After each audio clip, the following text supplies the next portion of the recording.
ಇನ್ನು ಬೆಂಗಳೂರಿನಲ್ಲಿ ಉದ್ಯಮಿ ಸಿಜೆ ರಾಯ್ ಆತ್ಮಹತ್ಯೆ ಪ್ರಕರಣಕ್ಕೆ ಸಂಬಂಧಪಟ್ಟಂತೆ ಪ್ರತಿದಿನ ಒಂದಷ್ಟು ಅಪ್ಡೇಟ್ಸ್ ಸಿಗ್ತಾನೆ ಇದೆ ಪೊಲೀಸರಿಗೆ. ಈಗ ಸದ್ಯಕ್ಕೆ ಸಿಜೆ ರಾಯ್ ಮಾನಸಿಕ ಖಿನ್ನತೆಯಿಂದ ಬಳಲ್ತಾ ಇದ್ರು ಅಂತಕ್ಕಂಥ ಒಂದು ಅನುಮಾನ ಮೂಡಿದೆ. ಸಿಜೆ ರಾಯ್ ಸಾವಿನ ಅಸಲಿ ಸತ್ಯದ ಬೆನ್ನತ್ತಿದ್ದಾರೆ ಪೊಲೀಸರು. ಮಾನಸಿಕ ಒತ್ತಡದಿಂದ ಬಳಲ್ತಾ ಇದ್ರಾ ಉದ್ಯಮಿ ಸಿಜೆ ರಾಯ್ ಅಂತಕ್ಕಂಥ ಪ್ರಶ್ನೆ.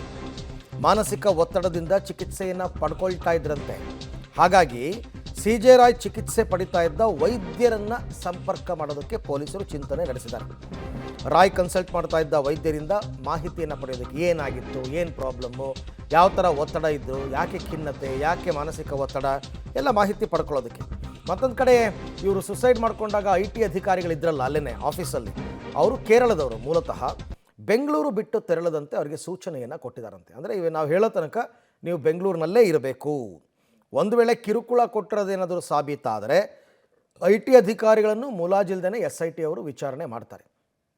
ಹಾಗಾಗಿ ಅವರನ್ನು ಬಿಟ್ಟು ಹೋಗಬೇಡಿ, ಬೆಂಗಳೂರನ್ನ ನಾವು ಹೇಳೋ ತನಕ ಬೆಂಗಳೂರಿನಲ್ಲೇ ಇರಬೇಕು ಅಂತ. ಒಂದು ಕಡೆ ರಾಯ್ ಮಾನಸಿಕ ಖಿನ್ನತೆಯಿಂದ ಬಳಲ್ತಾ ಇದ್ದರು ಅಂತ ಒಂದು ವಿಚಾರ, ಮತ್ತೊಂದು ಕಡೆ IT ಅಧಿಕಾರಿಗಳ ವಿಚಾರಣೆ. ಇದೆರಡೂ ಕೂಡ ಈಗ ಸದ್ಯಕ್ಕೆ ಆಗಬೇಕಾಗಿರ್ತಕ್ಕಂಥದ್ದು. ಪೊಲೀಸರಿಗಿರೋ ಸವಾಲೇ ಅದು.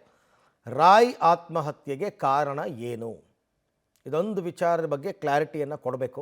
SIT ಅವರ ಜವಾಬ್ದಾರಿ, ಅವರು ಕೂಡ ಆ ಕಾರ್ಯವನ್ನು ಮಾಡ್ತಾ ಇದ್ದಾರೆ.